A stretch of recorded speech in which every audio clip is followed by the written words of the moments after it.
Sveiki visi! Taigi, šiandien norėčiau papasakoti visiems apie savo konsolę Sega Mega Drive. Tai piratinis jos klonas ir po to, kai aš nusipirkau konsolę Siubur, toliau taupiausi pinigus ir vieną dieną nutiko taip, kad atvažiavo iš Šiaulių į Vilnių mokintis mano pusbrolis ir jisai sužinojo, kiek aš susitaupiau dabar pinigų ir mane apšvietė, kad tų pinigų jau užtenka nusipirkti Sega Mega Drive. Taip, tų pinigų dar kol kas neužtenka nusipirkti Sony PlayStation, bet Sega Mega Drive pilnai gali nusipirkti. O tuo metu prie prekybos centro Mados buvo visa eilė kioskų. Tie, kas gyvena Vilniui, pamena, tuo metu toj vietoj, kur yra dabar stovėjimo aikštelė, ten anksčiau buvo visa eilė kioskų ir dviejose iš tų kioskose buvo pardavinėjami Segos konsolės. Viename iš tų kioskų konsolė Sega buvo gerokai pigesnė už kitą. Aš tada nesupratau kodėl, bet aišku, tą pačią dieną aš nuėjau ir nusipirkau būtent tą pigesnę konsolę. Kitam kioske iškart nusipirkau disketę Sega Mega Drive, nes aš jau esu skaitęs įvairiuose spaudose apie koks tai nuostabus žaidimas Comix Zone ir aš tada dar buvau užkietėjęs beat'em up ir fightingų mėgėjas, tai tuoj pat nusipirkau tą disketę, pareinu namo ir įjungiu konsolę ir dedu disketę Comix Zone ir ką jūs manot? Ogi disketė nelenda į Sega. Aš nesupratau, galvoju, gal kažkas negerai, gal aš kažkaip kreivai stačiau, išėmiau netgi plokštę iš disketės, bet vis tiek nelindo į konsolę. Ir man net šaltas prakaitas tada išpylė. O jinai nelindo į konsolę todėl, kad tai nebuvo Sega. Tai buvo tiesiog 8 bitų konsolė užmaskuota kaip Sega. Bet tai buvo tas pats, ar Dendy, NES, Famicom, vadinkit kaip norit. Tai buvo 8 bitų konsolė.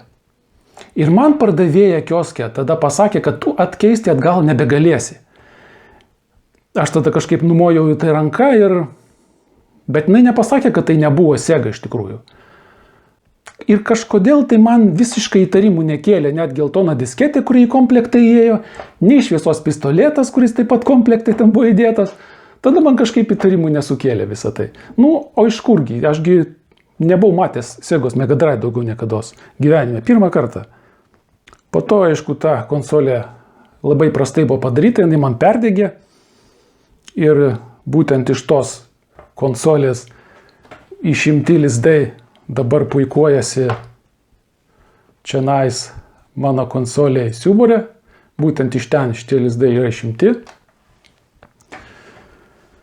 Bet tų pinigų, kuriuos aš buvau susitaupęs, netgi išleidęs dalį pinigų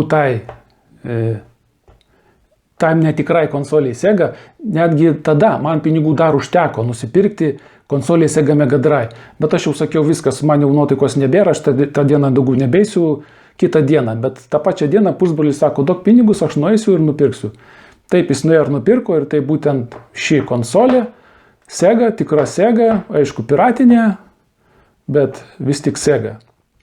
Ir nuo tada prasidėjo mano pažintis su Sega Mega Drive, taip su puikiais jo žaidimas, tokiais kaip Road Rush, pliekdavom su pusbroliu dviese, nors ten būdavo gal 15 tik FPS, bet kam tai tada rūpėjo, tiesa. Čia dabar, jeigu mažiau negu 60 FPS, yra košmaras kažkoks. Tai. Comix Zone tą patį labai mėgdavom žaisti. Ir buvo viskas puiku, šaunu, bet po daug metų aš sumąsčiau nusipirkti flash cartridžą. Ir jisai šitoj konsoliai neveikia. Pasileidžia, bandai paleisti žaidimą, jis arba iškart pakimba, arba persikraudinėja, pastoviai persikraudinėja. Tada aš problemos neišsprendžiau ir tiesiog grąžinau pinigus per disputą AliExpress'e ir kuriam laikui šitą reikalą užmiršau. Tada sumąsčiau nusipirkti aš štai tokią disketę, kur buvo 16 žaidimų ir spėkit, ar jinai man veikė? Aišku, kad ne. Aišku, kad neveikė. Ir tada aš susimąsčiau, kodėl neveikia. Maža, kad piratinė konsolė, gal kažkas nesudarino, bet aš lindau giliau. bandžiau aiškintis, kamegi reikalas yra iš tikrųjų. Ir tada žiūrėjau, jeigu pažiūrėsim į plokštę, aišku, čia minimalizmas savo visame gražume, kad mažiau tekstolito reikėtų, dabar jie daro šitaip ir va šita plasmasės forma yra kita disketė. Kad staupytų pinigų, spausdina, po to atlaužia ar perpjauna. Bet ne apie tai. Taigi, aš pradėjau aiškintis. Pradžiai žiūrėjau, lygtai sulituota, viskas normaliai čia buvo. Bet aš pastebėjau vieną dalyką, pradėjau matuoti maitinimus ir kad iki vieno čipo neteina maitinimas. Tiesiog mikroschema maitinimo plus 5 voltų negauna. Tada aš pradėjau aiškintis, kaipgi yra su mano konsolė. Jeigu pažiūrėsim į lizdą, štai Segos Mega Drive lizdas, maitinimas yra štai taip atrodo. Iš krašto galinė pusė minusas, arčiau pliusas. Ir iš tos pusės taip pat minusas ir pliusas. Taigi, ir pas mane nebuvo vat, būtent va šito pliuso. Va šitoj pusėje pliusas buvo, šitoj pusėje pliuso nebuvo. O šitam kartridže būtent ir yra. Iki vienos mikroschemos ateina per vieną pusę maitinimas, iki šitos per kitą pusę. Ir dėl to jinai man nepasileisdavo, nes flash atmintis negaudavo maitinimo. Tada aš ardžiau konsolę. Išardžius konsolę, čia jau matosi mano modifikacija ausinių lizdas įlituotas. Čia aš bandžiau nesėkmingai RGB modą pasidaryti. Taip, štai. Va šitoj va pusėj, šitoj nebuvo maitinimo. Aš tiesiog iš vienos pusės paėmiau ir perleidau maitinimą į kitą pusę. Ir tada šitas kartridžas pradėjo kuo puikiausiai veikti. Ir viskas buvo gerai, žaidžiau žaidimus, buvau užlipęs čia, pakibęs ant vieno žaidimo Jurassic Park, buvau įsižaidęs stipriai jį, kol galų gale nepakibo žaidimas ir, gerai, kad seivas liko kažkur. Bet po to aš susimąsčiau, tai kaipgi man veikdavo visos senos disketės. Jeigu šita nepasileido, tai kaipgi man pasileisdavo senos disketės. Aš pradėjau aiškintis. Išardžiau disketę, o pasirodo va kodėl. Maitinimas, kuris yra va štai, plus 5 voltai, čia minusas, groundas, čia plus 5 sekantis vaina. Jie apjungti tarpusavyje yra. Va čia pliusas ir va šitas irgi yra. Jie apjungti tarpusavyje. Visose kartridžuose, kiek aš žiūrėjau savo senuose, pliusai buvo sujungti tarpusavyje, viena ir kita pusė. Matyt, piratai žinojo, kokias nedadirbtas konsolės jie leisdavo ir dėl viso pikto užtrumpindavo tuos pliusus tarpusavyje. Dėl to jokių problemų su senais kartridžais man nebuvo. Bet tai dar ne viskas. Po kurio laiko aš nusprendžiau nusipirkti puikų belaidį gamepadą 8-bit DO kompanijos, belaidis gamepadas, pasikrauna jisai per mikro USB, labai patogus, labai geras daiktas. Šitas kišasi į konsolę, vat. Bet ir jis man neveikė. Ir čia mėlyna lemputė mirksėjo, bet tarsi ieškodama įrenginio, bet neprisirišdavo gamepadas. Ir aš vėlgi nesupratau, kodėl taip yra. Aš perrašinėjau firmware jam. Tai nepadėjo.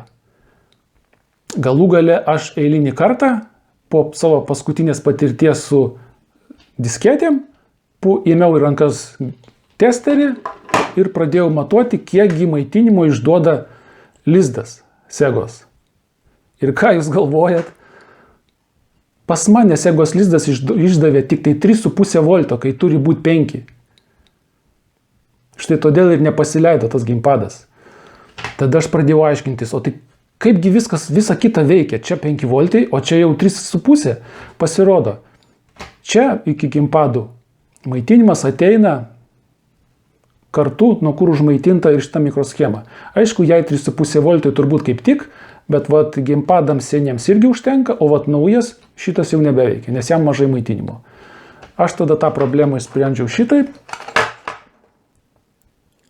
Tiesiog va čia va perpjoviau takelį, matosi, ir papildomai laidu, vėlgi pliusą pajungiau čia. Čia šitas takelis vėliau eina į gimpadus visus pasiskirsto. Čia daug kas nedalituota šitoje plokštėje. Čia matom PAL NTSC režimą galima pasidaryti. Aišku, jeigu įlituot va čia dar vieną kvarcą šalia šito, tada galima pasidaryti PAL NTSC režimą. Čia dabar tiesiog užtrumpintas PAL režime šitą konsolę. Čia dar kažkas yra nelabai suprantama man. Čia tarsi RF modulių yra kažkas padaryta, bet nedalituota. Nu, čia tipiška kiniečių taupimo metodas, pastovi detalės nedalituotas. Štai vat tiek surprizų gali parodyti sena konsolė net ir po tiek daug metų. Taigi, jeigu kas nors susidursite su panašiom problemom, tarp kitko šitą gimpadą labai rekomenduoju, labai patogus, nepasigailėsite. Jeigu kas nors susidūrėte su panašiom problemom, imkite testą ir pažiūrėkite, kiek maitinimo išduoda. Nes piratai darydavo, bet kaip, svarbu veiktų. O toliau jau visą kitą, kad kada nors kas nors neveikt, kažkoks priedas, tai čia irgi, kam tada rūpėjo. Vat. Tai dėkuoju, kad peržiūrėjo, tikiuosi buvo įdomu ir nei Kembriko jums neįlaido. Viso.